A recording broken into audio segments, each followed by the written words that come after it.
Hey, everybody, it's Thursday, February 27th. It's time for another episode of SJHL Insider. I'm your host, Clark Munroe. We're here in the IKS Media Studios as we dive into an exciting week because the season is winding down. There's a lot of storylines popping up and some really cool things to talk about off the ice as well. Today on the show, we're going to dive into a couple of games from yesterday on Wednesday. We'll talk about tonight's game as well as the weekend coming up. There's a big weekend with 3 days of games, so we'll take a look at that. We'll have a look at the playoff picture. And if the playoffs started tomorrow, who would be playing each other, or who would be playing against each other, and what those matchups would look like. We'll talk about that. And we're going to be joined by captain of the Kindersley Klippers, Kyler Smith, who's a great kid, just recently committed to his post-secondary hockey, so we'll talk to him about his choice there, his team's playoff push, and everything along those lines as well, and even more. And before we get to all of that, though, we have to thank our sponsors, of course, and we'll start with Borgo, Cantera Seeds, Capital Auto Mall, Sask Lotteries, Chevrolet, Saskatchewan Construction Safety Association, Nutrien, Tourism Saskatchewan, Sask Energy, UPL, SGEU, Great Western, SGI, and RBC. Thanks for that. And if you're looking for any sort of coverage of this league, make sure you get your subscription to Flow Hockey with the playoffs just around the corner, as well as following us on Facebook, Twitter, Instagram, TikTok, and YouTube. You can see all of the channels if you're watching on the bottom of the screen now. Head over there, hit the follow button, hit the like button, hit subscribe, especially on YouTube. Please hit that subscribe button, and we'll provide you with all the coverage that you could possibly hope for. And the man in charge of most of that and doing such a great job this season is the man himself to my left, Jamie Neugebauer. Welcome to the show, Jamie, voice of the Notre Dame Hounds, co-director of media with us here at the SJHL. Jamie, it's been an interesting week. Obviously, only 2 games so far this week, but some stuff going on off the ice that I think we should talk about as well, and so much more. How's your week been going? Yeah, voice of the Notre Dame Hounds for what, like a few more weeks at least, for like 20 more days, something like that. Yeah, I could have looked up the exact number, but I didn't. It's probably around there. Something like that. March the 16th is the last Junior Hounds game ever. Yep. So come out to Wilcox. We're gonna try to do some things and have some fun. 4:30 Sunday in Wilcox if you're in the Regina area or whatever. That'll be cool. And yeah, as you said, very interesting couple games.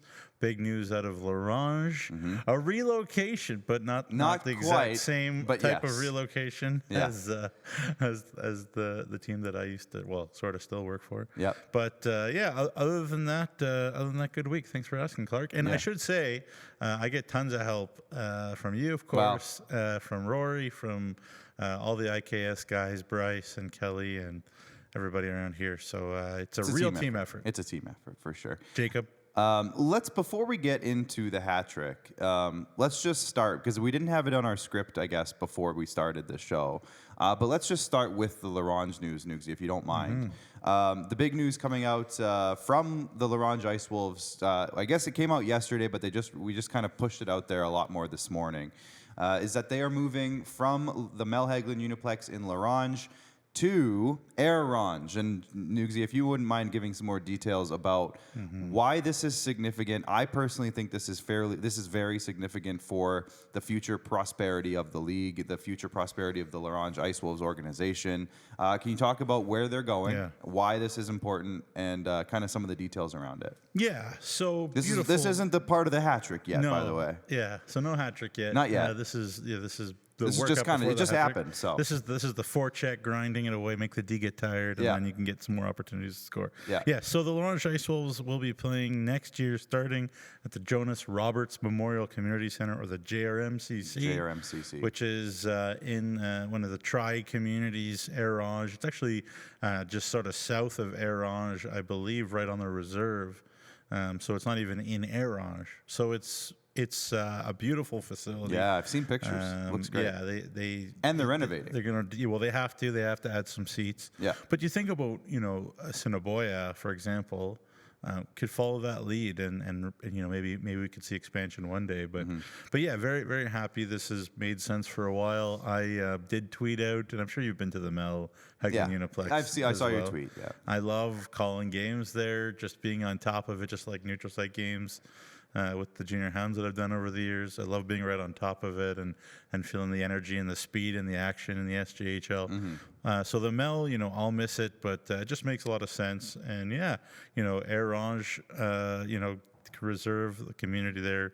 You're not losing your team. It's just going to a nicer rink. Yeah. So there you go. And the thing I talked about with a couple people just about this news is, to me, now that the Notre Dame to Warman move is happening, and now that this, it's not a move, but it is a move, is happening, these are two moves that I think are setting the league up for some very, I said prosperous earlier, of strong future.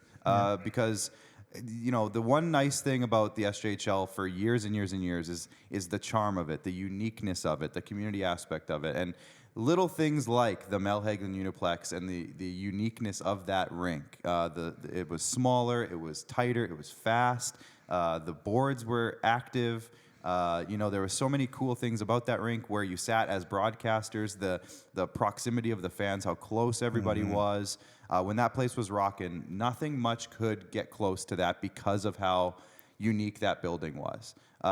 Similar to Notre Dame, and I've been there lots in my life. My brother played there in the early 2000s, so I went there lots as a young teen. Or earlier than that, I guess, for me.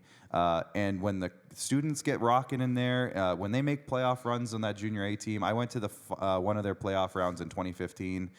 That was an exciting run. I saw a few games in there. When it's packed in there, it's great. Well, even more recently, like the 17-18 season, when the Hounds AAA won the TELUS. The year after that, they won the Sask League. 2022, they won the Sask League. It was just bumping and no fun for the other team. So So I hear you. And the charm of the history behind the Notre Dame Hounds and that building and who's been in that building and walked down those hallways and all those things, that's awesome. However, what we're seeing now is a world in the junior A hockey industry that is pushing for progression, pushing for growth, pushing for strength, pushing for stability. And I think what these two new options provide the SJHL is a new form of stability and a new form of growth. And I think that's really great for our league. And I think it's a huge boost. It's a huge offseason already. The offseason hasn't even started. To me, it's a huge offseason, I think, just for the strength of the league in an uncertain time as we are kind of in right now. And like you said, Nugsy, with thinking of places like Assiniboia, thinking of places around Saskatchewan that might be interested or have the potential to be SJHL markets in the future. These two moves, to me, signal, hey, things are popping. We're doing pretty good. Things are going to be good for a while. Let's continue the conversation of where this league looks like they might be 5 years down the road. I just got two more quick things to add to that. One is, to your point there about signaling from the league perspective, yes, there's lots of chaos with the BCHL and the major junior and the fact that CHL kids can commit to the D1 ranks and whatnot. So we need to put our best foot forward as best as we can in every way, and no resting on the laurels whatsoever, be it from what we do, from a content perspective, from what Jacob does. He's always pushing the envelope marketing-wise and delivering to our great partners. And Commissioner Kyle's always being creative with the Alberta and the Manitoba commissioner, what that would look like. And then this, again, another step taken.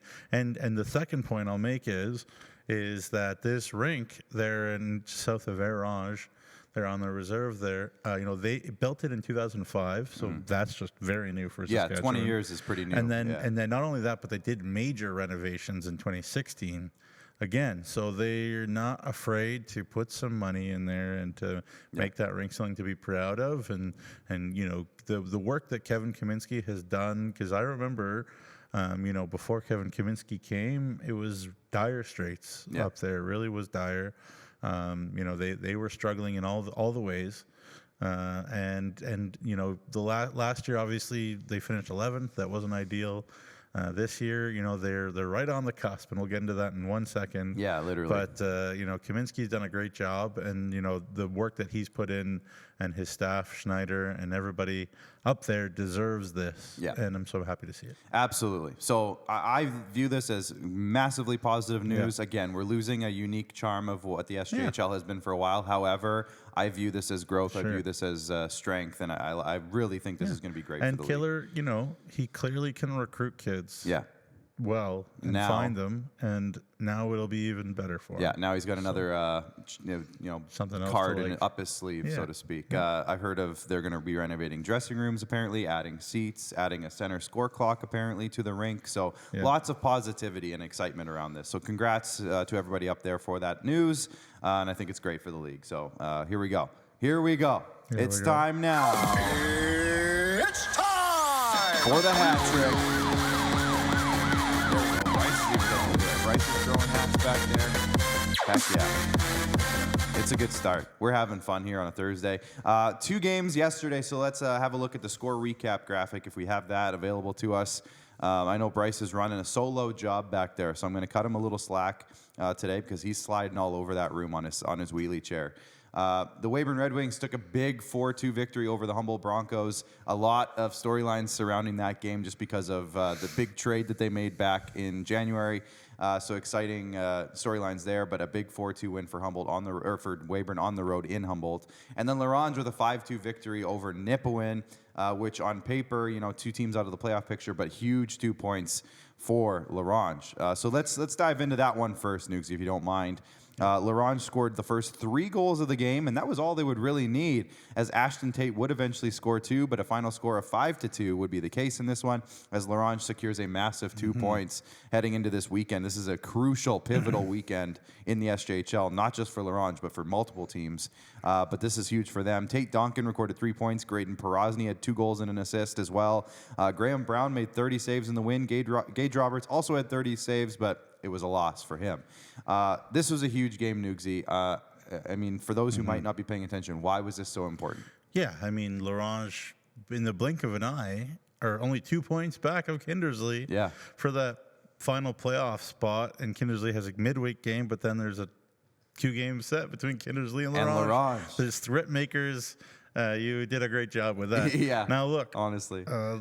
We think about Laurens. We think about Hudson Cameron and Cole Thomas, and great goaltending, and Ryland Silzer, etc., Jacob Cassette. But who's the straw starting the drink right now? It's the young boys. Yeah. It's that one line, Porosny, Donkin, and Dembo, who they got from Battlefords. Yeah, in the big trade, And they're all young players, and they're all 06s, and they're flying together. They scored a gorgeous, gorgeous goal that might be the highlight of the week. Graydon Porosny with a beautiful finish. A little controversy in this one. Tate Duncan's goal, the second goal of the game. Did it go in? I don't know. I watched it about 1,000 times, and a lot of people did. Guess that's up for debate. I know Nipawin broadcaster Clark Stark didn't think so.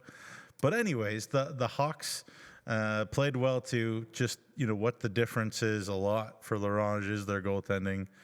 Graham Brown, terrific once again. Very even game, actually. 10-9 were the chances in terms of good scoring chances for Nipawin.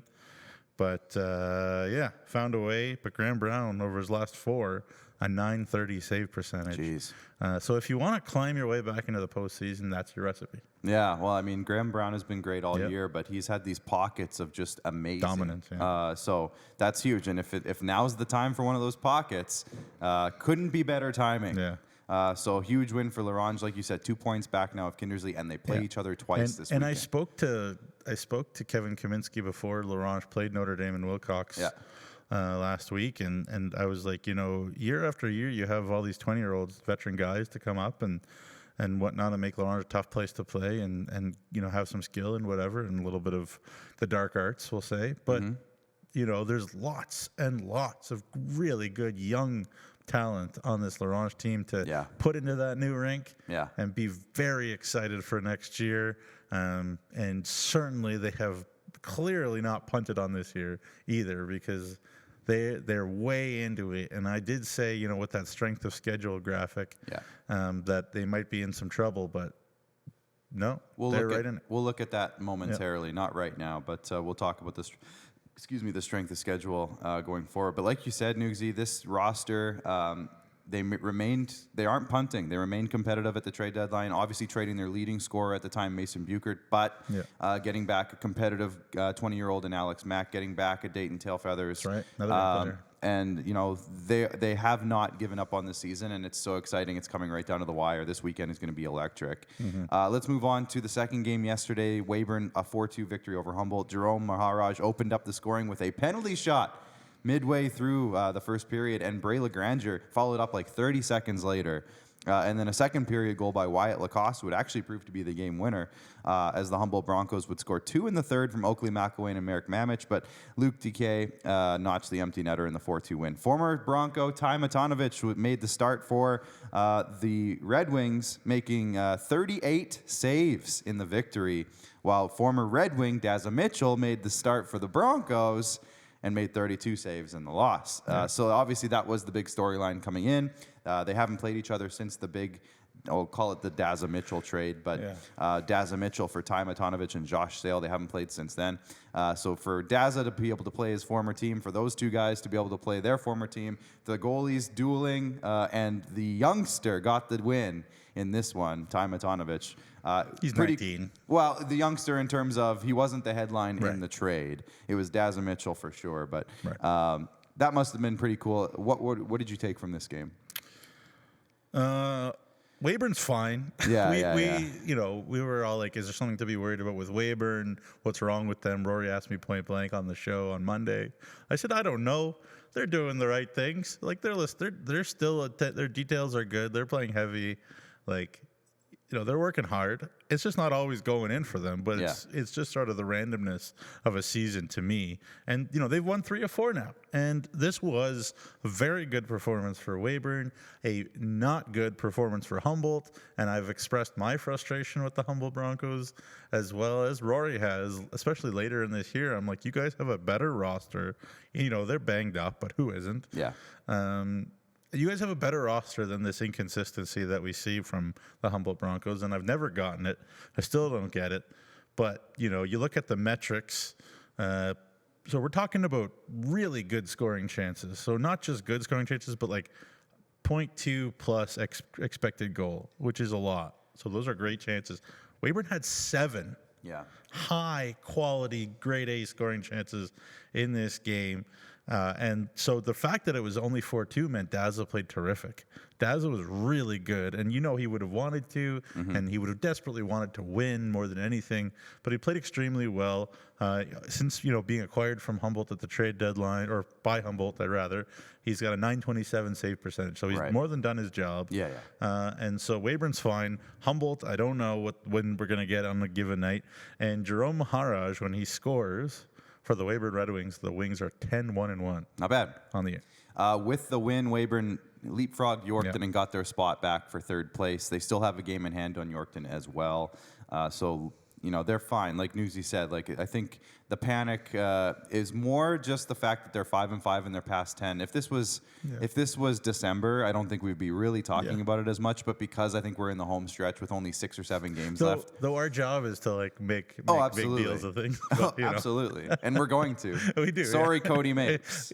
But at the same time, he's happy though. We're looking at stuff, and like you said, exactly. And the Weyburn Red Wings have such a dynamic roster, top to bottom, and a performance like this one from Ty Matanovich has to be encouraging as well. I mean, obviously, this is going to be Angelo Zoll's team come playoff time, but to get a 38 save performance like this from Ty Matanovich, even for looking ahead to next year when you got you're going to be in a similar situation to this year, where you have 2 20-year-old goalies on your roster. Maybe there's a team out there, maybe relocating that might need a 20-year-old goalie, for example.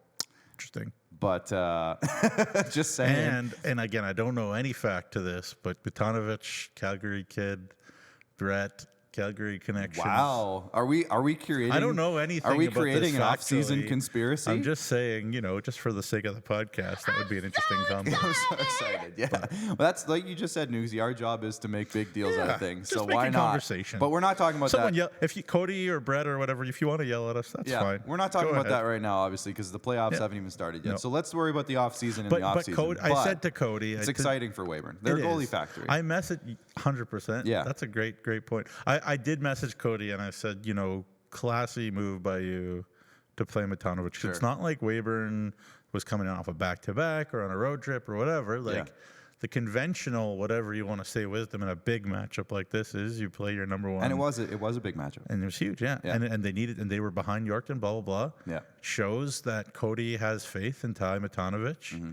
And it shows that Ty Matanovic is a good goalie. Right. So, it was a win-win in all sorts of ways for Weyburn. And yeah, Humboldt, man. When you're good, you beat anybody. And when you're not good, you aren't great. But, it is what it is. In the SJHL game day that I put out yesterday, I did say this is a potential playoff matchup, and it absolutely is. Sign me up. As of right now, Weyburn's in third, Humboldt's in seventh. We'll talk about this in our next topic here, but all it would take is a couple more Humboldt wins, and they could end up in sixth, and this could be a thing, or even go as high as fifth potentially, depending on how it all shakes down. Yeah. Let's speaking of all of that, Nugsy, let's move on to topic number 2 of our hat trick, and that, of course, is what happens if the playoffs started tomorrow. So let's have a look at the standings. We're going to do a standings deep dive. We're going to look at the matchups here. We're also going to talk about strength of schedule in this topic as well. So have that ready to go. But as of today, as of the updated schedule or standings, I should say today, the Melfort Mustangs would be taking on the Kindersley Klippers. Of course, the excitement comes this weekend as Kindersley plays La Ronge twice. That will be the pivotal thing because after these 2 games, La Ronge plays Nugsy, Melfort, and Flin Flon. Am I correct in saying that?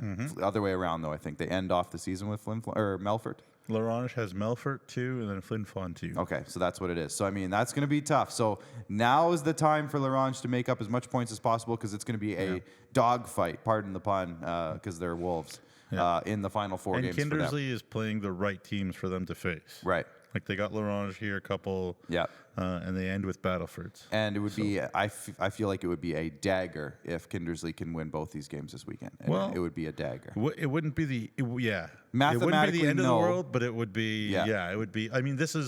These are playoff games. Yeah, these are playoff games for sure. So as we said, Melfort would play Kindersley as of right now, but this weekend will be pivotal in that discussion.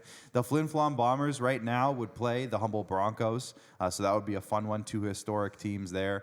Weyburn would play Battlefords, and holy cow, like even just that, we haven't talked about that, but they've played each other quite a bit in the last several years.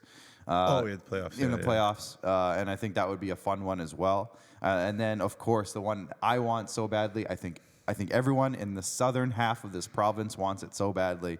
Yorkton plays Melville, round 1. My goodness. It would be fantastic. I want to see it so bad. I would go to most of those games, I think, if I could. Awesome. So it'd be very exciting. So that's where we're at. Let's look at the division standings really quick, and then we're going to look at the strength of schedule for the teams remaining. That will kind of give us the final picture of what we're looking at as the cookie will crumble over the next 2 or 3 weeks here. Weyburn is leading the Viterra division as of today after the win last night. They have jumped back over the Yorkton Terriers, who have been hot lately, winning 7 of their past 10 games. Melville, winning 9 of their past 10 games, is trying their best to creep up into that conversation. They've won 9 in a row, yeah. 9 in a row. In the Sherwood division, the Melfort Mustangs are sitting up there, continue to lead the way. Flin Flon tries their best to gain ground, but when the other team's winning so much, how do you gain ground? You just got to keep doing your best. They're 7-2-1, Flin Flon in their last 10, and La Ronge is fighting for that last playoff spot with 46 points. In the Nutrien division, it stays status quo from earlier in the week because I guess Humboldt lost, but neither of these teams has gained any ground. So the Battlefords North Stars continue to lead the Nutrien division. Humboldt with 54 points right there, and Kindersley, technically they could still jump into that as well. So they're not out of it either, especially if they get off to get a couple wins this weekend. That would be a big boost for them in that conversation. Yeah. So there's the division standings. Nugsy, let's look at the strength of schedule, and you can break down what this means for the rest of the season for these teams. Yeah, so as I talked about on the show on Monday, the higher the percentage point there, the harder the games are. So that's the average percentage of the opposition over your games remaining. So you can see Larange has the hardest schedule. Larange has gotten harder. Almost a 70%. Yeah, well, because they just played Nipawin there. And so you look at that and you talk about the importance then of the Kindersley games. And we said it once, say it again. Gotta take care of those business because it's going to jump even worse for Larange. The last two question, of course, then would be if Melfort and Flin Flon are going to take it a little bit easy if they know where they're going the rest of the way, and give Larange, who clearly aren't afraid of anybody, that opportunity. But of course, then you look at Kindersley, and as I said, they're playing all the right people. The strength of schedule is the easiest for Kindersley, which is all on paper, especially since only one of those games, 7 games, are at home. And that's one of those pair at the end against Battleford, as you can see. I love this graphic because it kind of shows exactly who you're facing as well. You talk about that battle for the first place spot.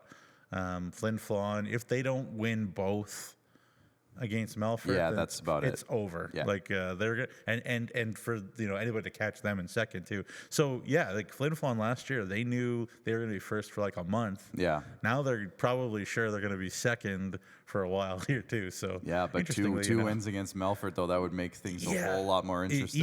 Even if they do that. Yeah. I know. What is it now? Like 5 points. It would be so with time running short. Yeah. But still, that would make it juicy for sure. Yeah. But I mean, obviously, Mike Reagan won't let his guys give up on that either. But so there you go. That I kind of like that graphic, and we'll put that up on social media too for sure. For people to see. Yeah, absolutely. Especially before our game tonight. Let's get that up for sure. Nugsy, are you cool if we skip topic 3 for now, come back to it later, and we'll get to our interview here now? Since we have our interview guest is in, I don't want to keep him waiting too much longer, so let's do it now. We're going to bring in Kyler Smith of the Kindersley Klippers. Kyler, welcome to the show. Thanks for joining us today. Thanks for having me. Absolutely. Obviously, you heard us talking there because I think you've been in for a couple minutes now, just about the schedule and this weekend for you guys and what this all means. Let's slow it down a little bit. Can we talk about the last stretch of games for you guys and just kind of talk about the energy levels in the room, the excitement around this playoff push that you guys have been in for it seems like a month and a half, 2 months?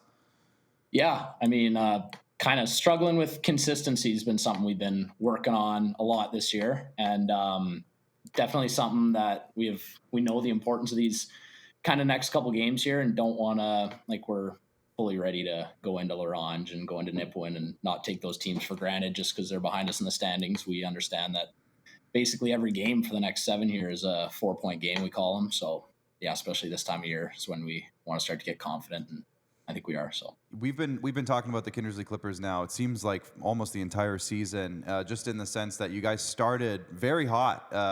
Some people forget how I think it was 5 or 6 wins in a row to start the season for you guys. There's, like you said, maybe some consistency issues throughout the year, but the playoff positioning for you guys has changed almost on a daily basis. Is that exhausting? How have you guys looked at that in terms of? It seems like you can never, rest on your anything. You always are in push mode. Is that exhausting, or how's this year been for you guys? Yeah, I mean, you don't really start to think about playoff matchups in October, November. You start to kind of think about those closer to February, March. But yeah, kind of jumping up and down the standings, we try to keep our eye on the next game and kind of short-term memory and stuff. So just keep it one game at a time. Yeah, for sure. And again, trying to focus on today, but I do got to ask you and say, I guess, congratulations on your commitment to Dalhousie. I don't know if you know Seth Dragon there from Battlefords, but I guess you'll be joining him there. And you're just skipping over your buddies there in Windsor. I thought maybe you might end up there, but obviously that's not the case. But just talk about that, the excitement to play in the AUS. I know it's a great league too. Just talk about the commitment and how fun that might be for you. Yeah, I mean, I'm super excited. It's they got a nice rink coming out there, the Tigers, and that should be finished at some point this summer, I believe. So going into a nice new facilities, always something to be excited about. But I like the kind of trajectory of the program, and obviously they haven't quite been where they want to be the last couple of years. But when the coach reached out a while ago, kind of expressed interest, I knew, kind of had a feeling it was going to be the spot I ended up. And yeah, I'm super excited. It's pretty far east, about as far east as I can get. So a little bit different, but yeah, awesome. Really cool. And yeah, if you don't know, it is Canadian University hockey, people out there. It's in Halifax. There's a bunch of teams kind of in the Halifax area as well. And then obviously not too far away is Acadia, where Kiambell is and whatnot. So it should be a lot of fun out there, well supported too. Now let's get to the present. 3 games in 3 days to kind of save your season. Clayton Jardine is obviously so good at kind of putting these sort of emotional narrative-driven messages together. I don't need to tell you, Kyler, but I guess what's the message heading into this 3-3 that's going to be playoff-style pandemonium? Yeah, I mean, it's got to win all 3. So we're kind of taking it one game at a time, and you go to Nipawin, you win on Friday. It makes it a lot easier to go into the Mel Saturday, Sunday, and have the confidence to win both. And I mean, we got the belief in Hero. I know we got the group of guys to do it. Right guy at the wheel, and Clayton and Trapper. And yeah, definitely excited for the week. Are they over there? I was going to say, are they holding up signs for you to say certain things right behind the camera there? Trapper's here. Yeah. No playoff no power play time if you don't answer, right? Yeah. Exactly. Kyler, we talked to your head coach, Clayton Jardine. I'm going to say, when was that? It was a month and a half ago, 2 months ago? I don't know. I can't remember what I had for breakfast. Exactly. Good point. But we talked to him a while back, and it was mostly, one of the things we asked him was about your, I'm going to call it an unbalanced schedule. You had so many home games in the first half of the season, so many road games in the second half of the season. You're in it now. You're on the road right now. Well, not right now currently, but you know what I mean. But how has that been for you guys in terms of a lot of home cooking early and then a lot of road cooking late? Has that been different for you, or how has that been? How has the team reacted to that? Yeah, I mean, it kind of switches season to season, and I've felt that my first 2 years here, we were always a much better team at home, and our schedule had always kind of shown that. And then different group of guys changes, but I feel like the SJ in general is a league where the home ice advantage is so drastic. You play in rinks like Estevan, and then you play in rinks like the Mel, where it's just different size sheets and kind of different for younger guys to try to get used to. So, and then this year when we kind of came into it, having all those games at home to start didn't really give us, like, we still haven't played games. Our first game was in Melville were 2 weeks ago and still haven't been to Larange. And you kind of get into getting used to every away rink right away, and just the way our schedule's been with a lot of road games the second half of the year. We haven't been overly great at home, but I think we've embraced that kind of road dog mentality. So the way I see it with this group, it's home game, road game. You kind of doesn't really matter to us. We're going to go in there and do our best to play 60 minutes of hard hockey. So. But you know what does change home and road for the Kindersley Klippers and for you, Kyler, and this kind of got me in trouble, so I will throw you under the bus a little bit. But it got me in trouble because the Klippers were in Wilcox and played the Hounds, and then we had the game of the month there against, I guess, Humboldt, and the producer said, "Who's the captain of the Klippers?" And I was like, well, it's Kyler Smith. I just saw him be the captain. And I know you have a road captain and a home captain with Ethan Hilvig, pardon me. Obviously, Tylen's big brother there at the University of Windsor. But just talk about that dynamic, with you and Ethan. Do you guys have different styles, similar styles? Do you just work together? How does that work? Yeah, I mean, it works great. Ethan's my best friend, my D partner. We're hanging out all the time outside of the rink. It's like, can't really get enough of that guy. But yeah, it's definitely something where I've never kind of had an experience where I'm sharing the sea with someone. And we have a very capable leadership group. We've got a lot of great 20-year-olds with tons of junior experience. And I think the thing with me and Ethan is that we don't like step on each other's toes at all. We're all like both very similar playing styles, kind of defensively sound, leading kind of that way, but also like kind of back and forth in the room. We'll just kind of take turns doing the captain stuff, like talking to the guys. And it's been great so far. It's super easy with that guy. So one thing that the Clippers have sort of been like not famous for, but it's definitely been present over the last couple of years is brothers. You have two twins on the roster this year. Obviously, Ethan Hilbig, you just mentioned, and Tylen Hilbig last year. Lots of brothers. What's that like having so many family members around, brothers? Is that weird, especially the twins aspect? Is that something that you guys talk about lots, or what's that like? Cunninghams. Yeah, I think we've had probably 4 or 5 sets of brothers or twins in my time here, and it's kind of interesting to see the kind of sibling rivalry. Some twins are kind of at each other all the time, and the Perlingers. But I've played with twins. Yeah, he said exactly. They should just get T-shirts called "Some Twins." Yeah, yeah. But then some like Tylen and Ethan are both very opposite guys, but it's kind of how they work. Seeing each other all the time at home in the rink, kind of seeing those dynamics is something that you definitely learn from. So, yeah, awesome. And just a last question for you, Kyler. I guess just talk about why the decision to go to U Sports, kind of how that all like came together. Was that a call, or I guess what was the process for coming to Dalhousie?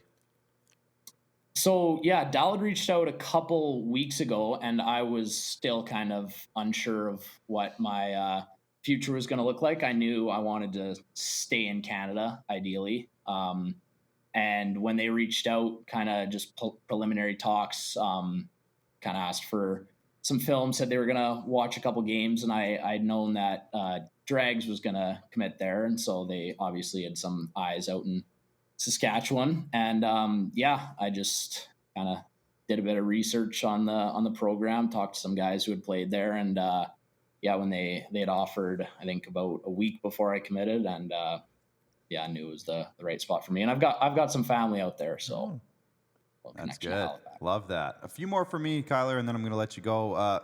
Obviously, Kindersley probably made one of the bigger splashes at the trade deadline a month and a half ago or so, adding a guy like Mason Buchert, who brings a whole different dynamic to your roster. How has that addition boosted or changed the offensive group? And I see he's playing with the Perlingers now. What's it like playing with those guys out there on the ice? Because I feel like that would be a fun time. Yeah, that's definitely a workhorse line. It's nice being on the ice with those three. But no, Mason's a guy who, day one here, you see the SJHL experience. Like, there's a reason that guy was putting up as many points in the last 3 years as he did. And I think just the way things have gone, maybe not getting the bounces, it's easy to kind of see his numbers lately, but I don't think that's very indicative of his play at all. I think he's been incredibly solid for us on the front end, and he's a guy like coming out of Larange, playing the right way, both sides of the puck, never really making any mistakes, and a guy that, like I said before, super easy to play with, and he's been a great fit here. So for sure. Well, so here's my attempt to stir up some juice. I'm gonna fail, I know, because you're too much of a professional, but obviously you got Alex Mack, you got Tail Feathers, you got Falk. They're in Larange for this basically a playoff series, and I know you guys aren't going to overlook Nipawin because that's been a mistake other teams have made lately and lost because Nipawin's playing very well. But just talk about coming up against those guys. Maybe do you know where you guys are all talking? Oh, we know where to shoot on Falk, or like we know what to do. Is that kind of a conversation you guys are having?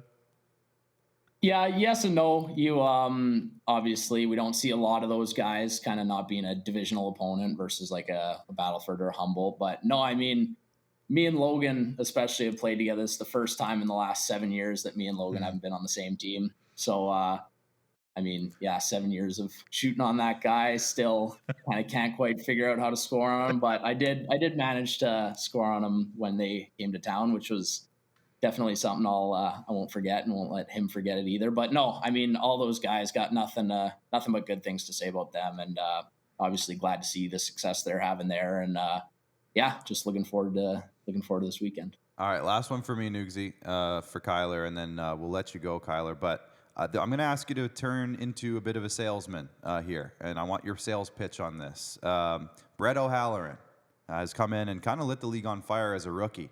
What is your sales pitch for Brett O'Halloran, Rookie of the Year? Can you give us that sales pitch, please? Good question. Yeah. I mean, as a defenseman, it's just the confidence you have playing in front of a guy like that. Like, when it seems like on any given night you can have kind of a game where maybe things aren't firing offensively or you can't quite settle the puck down, just to know that behind you is a goalie who, without much junior experience, seems like he's played in every single rink like multiple times. Like it's unbelievable how much of a difference that makes. And I could say the same thing about Cody Jamin. And I think a big part of the reason that we're in the playoff picture now has been our goaltending. And like I said, the group, we struggled with kind of inconsistencies all year, but I mean, having that kind of a guy in our net has definitely helped. That's awesome. Yeah, he's been fantastic this year. We've said his name so many times, it's crazy. And like you said, not even mention Cody Jamin, who's a veteran in this league. He's been in the league now for several seasons, and it's a good situation, I think, I would say, going into the playoffs. I think you guys have to be pretty pleased with that. Kyler, thanks so much for joining us today. I'll let you get back to work, but appreciate the time, and good luck this weekend. It's going to be a big one for you guys. Yeah, sorry, one more thing. Yeah. Just anyone watching, we are doing our Clippers hockey big 50-50, so we're giving away a Sea-Doo and a quad. We're doing a kind of fundraiser for that, so anyone watching this that might be interested, you can find the details for our Sportsman Lotto on our website, and we got a little competition going for the guys, so if you want to go support a player on the second screen, Kyler Smith, it's your guy. Yeah! And also, it's probably a really well-made graphic because it was probably Connor Tate who made it, and he is by a country mile the best media guy in North America, sports anywhere in the universe. So there you go. Yeah, he's pretty good. He's good. That's a captain right there. Plugging the team's, fundraisers. Yeah. Absolutely great job. The producer was like, "I thought you knew this league. Why are you telling me that Kyler Smith's the captain?" Yeah, I'm like, I thought he was. I could have swore he was. But great job there, Kyler. Thanks for your time today. We'll make sure to share all that on social media as well. So good pitch, good plug there. And again, good luck this weekend. We'll talk to you again soon. Awesome. Thanks so much, guys. There you go, Kyler Smith, co-captain. Oh yeah. We're co-directors, Nugsy. He's co-captain. Yep. So there you go. Right. Great chat there. He's awesome. Yeah. We'll move on now. We'll go back to the hat trick. We'll go back to our third topic of the hat trick, Nugsy, which I thought you wanted to bring up today. I thought it would be pretty fun to do it. And it's just for fun. We're having fun here today. Yeah. Topic 3 was, if you're now going to go into the Warman blanks, the Warman insert team name Hockey here's, Club. The Warman Hockey Club. I like that one. And you have the Notre Dame roster. Not saying that they all wouldn't be invited necessarily. Of course they will be. But who would be your first 5 players that you would invite to Warman insert team name here's camp from the Notre Dame roster right now? And obviously we're not talking about 20-year-olds. They're graduating, but guys who are eligible to come back. Who would be the first 5 guys that you would, and obviously you're closer to this, so I'm going to let you start with this one, but who would be your first 5? Obviously, again, this isn't the only 5. This is the first 5. So don't feel bad if you're not mentioned. No, yeah. But it's okay. Yeah. Look, obviously, I mean, Brett has the capacity to bring a huge amount of players, so why wouldn't he bring, like, a lot of them, I think. Yeah. Anyway, so, but these are just the first 5 names. That's what we're just saying for fun. So, to me, you got to start on the back end, and I think that the 2 best young defensemen that Notre Dame have that have had a huge role, and probably more than the role that they can, to help them kind of thrive in this moment, but they've still played very well, is Fierson Lindorf and Taven McCorrister. Absolutely. So those are the 2 for sure that are the first names to me. And then after that, I just love the speed and the can do it all and the play on any line and the physicality of the masher, Tony Nolan. Big fan. Guy, he's a big shot too. He's got more skill than he's shown. And then obviously the 2 guys up front who have been the most consistent from start to finish that are still on the roster in terms of youth, obviously is Hudson Kerr, even though he'll be a 20-year-old next year. And it'd be interesting to see as an American guy if he wants to, give this an opportunity, or if he wants to maybe look in the States, and wouldn't blame a Minnesota kid if that was his goal. And then there's something about Nika Jean, like he's gotten better, and not every hound, and I'll just be honest, like not every hound has clearly handled this whole relocation to Warman thing very well, and you can see that kind of on the scoreboard, I think. But that's not the whole roster, and one guy that I think is taken a step forward and put his hand up and said, you know what, I'm gonna actually give all that I have right now for this, because I know that it could depend on whether I get an opportunity with Ormond next year, is Nika Jean. And I've been really impressed and proud of him and his work ethic and effort, as well as his skills lately. So I got Hudson Kerr and Nika Jean and Tony Nolan up front, and Fierson Lindorf and Taven McCorster on the back end. Yeah, that makes sense. I went similar route. I went building from the back out. Yeah. And I know he's only played 7 games this year, but I'm saying Caden Perron. So anytime you have a 19-year-old goalie, coming back, obviously he'll be 19 next year. Yeah. Who's 6'5". Yeah. I think you got to give him. You got to give him every chance. And it's so hard to find goalies. Yeah, absolutely. So I mean, I would say I would start there, and then like you said, the 2 back end guys. I would even go as far as saying Wiley Smith would be in that group for me. So I might bring 3 defensemen. I think Luke Lawford has actually been a little bit better since the deadline than Fair Wiley enough. Smith. Yeah. I mean, Luke Lawford was my on the bubble guy. He's just been injured lately, but anyways. Yeah, I would go those 3 defensemen for sure. Again, just you got size, you got experience now with those guys coming back, obviously. So if you can handle half of your defensive group in one swing, that would be my strategy. And then, like you said, the 2 forwards, I would say the exact same 2 forwards. I mean, Ian Bjors as well. I mean, that's a tough one to leave off. And Anthony Nolan, he was right in the conversation for me. But yeah, I think there's some good players, like you said, and not even just roster guys, like list guys that they're able to conjure up and continue to keep on the roster if they want to. So I think Brett Pilkington, when that all gets settled down and everything kind of comes to fruition there, he's got a good place to start. A lot of tinkering to do, obviously.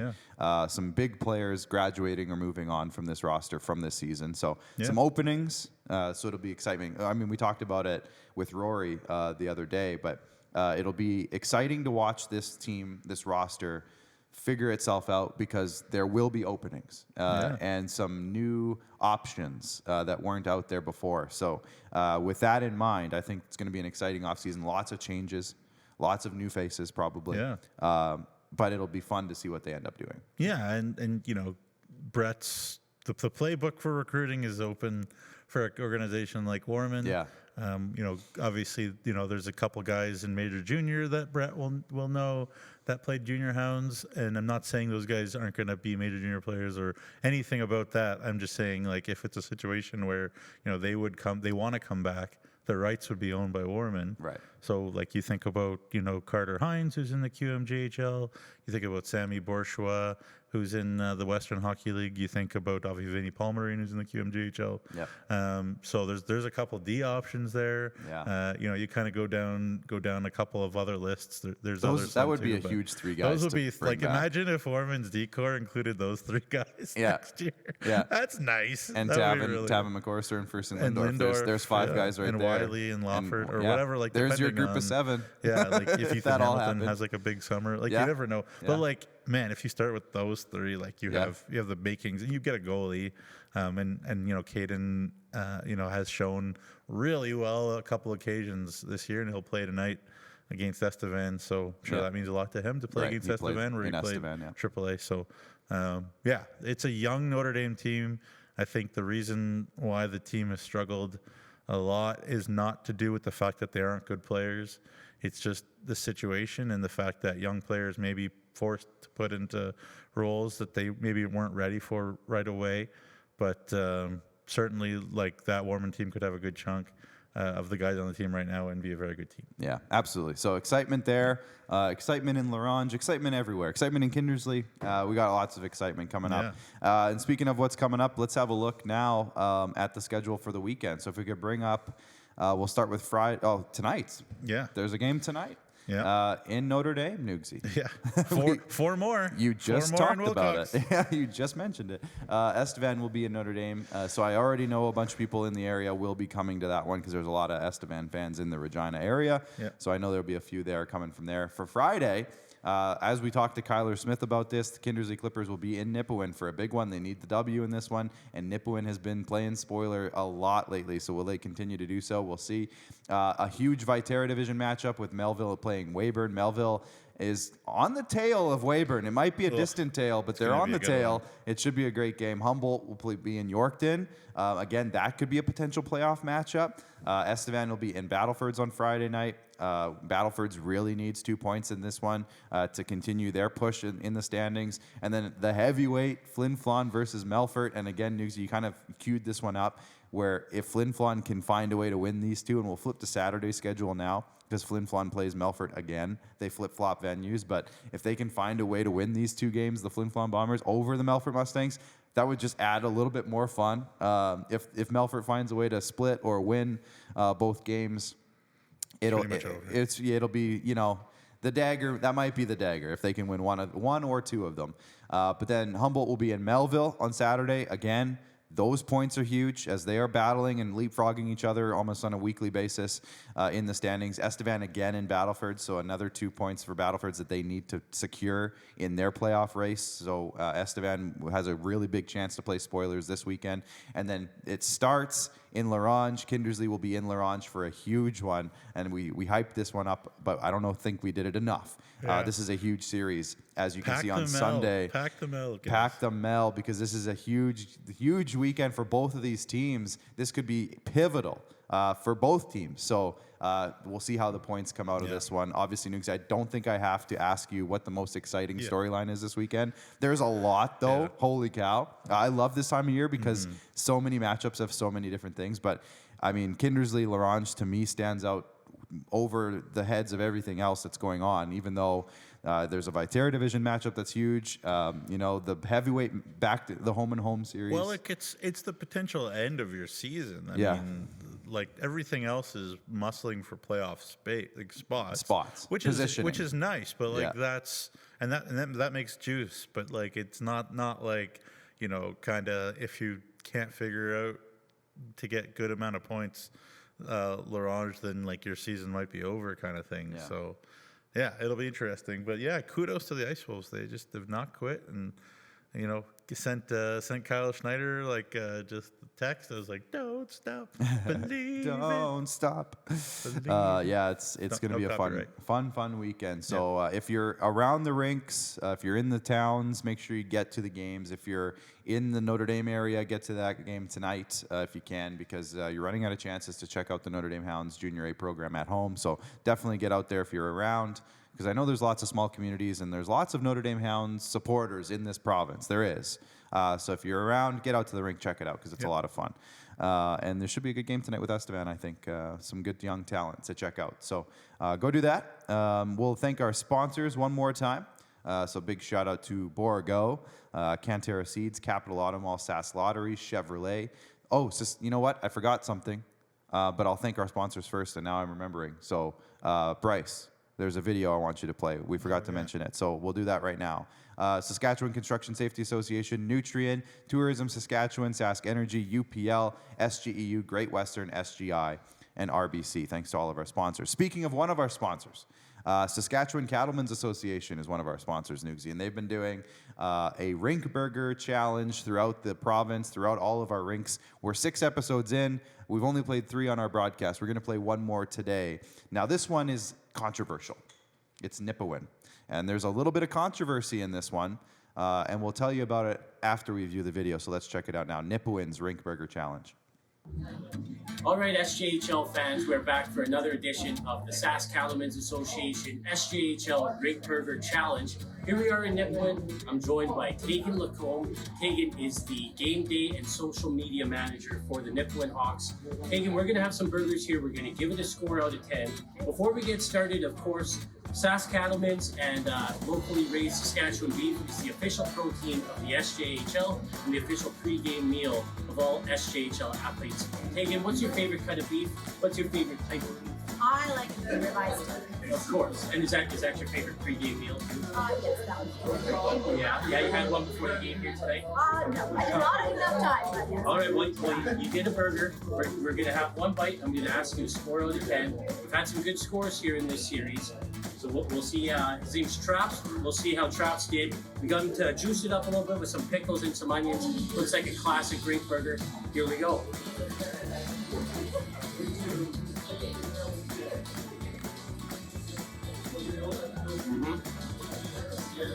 Onions, lettuce, pickles. Cheese, mayonnaise. Cheese, mayo. Awesome. How do you like it? I really like it. Sure. Yeah. Out of 10? I'd give it a 10. He makes a pretty good rate burger. A full 10. Wow. That's our first 10 of the series. Well done, Traps. I'm going to give it a 8.8. 8.8. It's a fantastic burger. Juicy patty, home-style bun. Looks like it was made at the bakery just down the street here in Nipwood, so it's fantastic. Thanks everybody for watching. Again, locally raised Saskatchewan beef is the official protein source of all of our Saskatchewan athletes and the official pregame meal of all SJHL athletes. Thanks.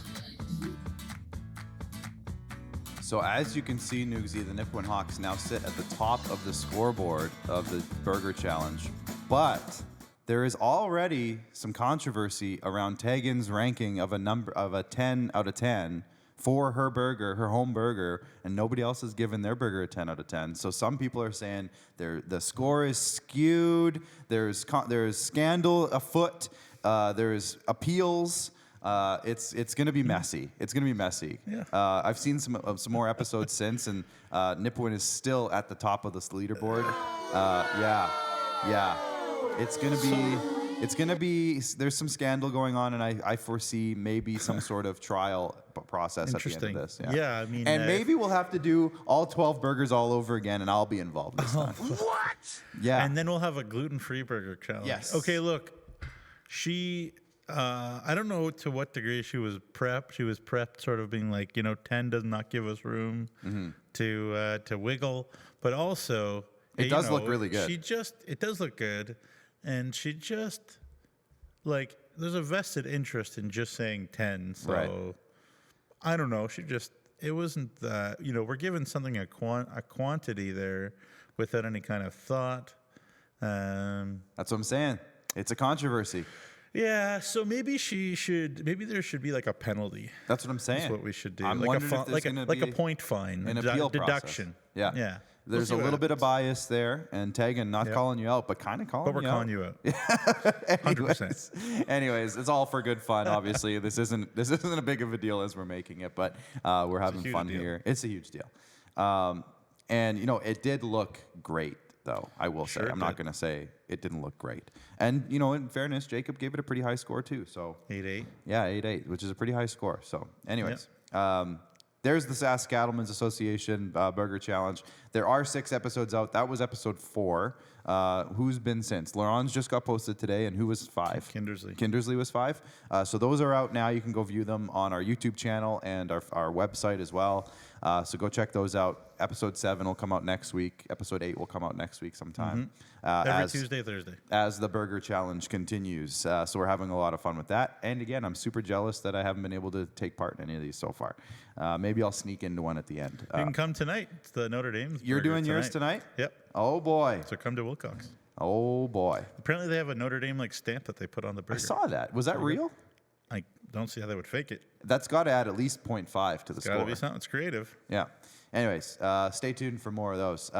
If you can't make it to the game tonight or this weekend, make sure you get your Flow Hockey subscription. And make sure you follow us on all of our social media channels too, because we will have you covered for all of the action, all of the storylines. So make sure you head up sjhl.ca, which you can find all of our social media channels on our website as well. But bookmark sjhl.ca. Take a look at it every morning, every afternoon, because there's stuff coming out all the time. Newsies does a great job loading up that website. And follow us on Facebook, Twitter, Instagram, TikTok, and, of course, on YouTube. Keep it locked, because this weekend's going to be electric. There's a lot going on, and lots of hockey as well. So, Nugsy, thanks for joining me today. All the RBC ambassadors are also up, too, so you can find that on our website, too. There you go. Bryce, thanks for being a one-man show back there. Crushed it. Thank you for that. Everyone else at IKS, obviously our boy Kelly, who's not in the building today. He's working from home, but shout out to Kelly for all the graphic work that he does for us on a weekly basis. And thanks to you, the viewer, for viewing the show today and keeping us busy. Because it is fun interacting and providing this coverage for you guys. So we love doing it, and we appreciate you as well. So get out to the rinks, enjoy the hockey. We'll be back on Monday with Rory for SJHL Weekly. But until then, enjoy the games, and bye for now.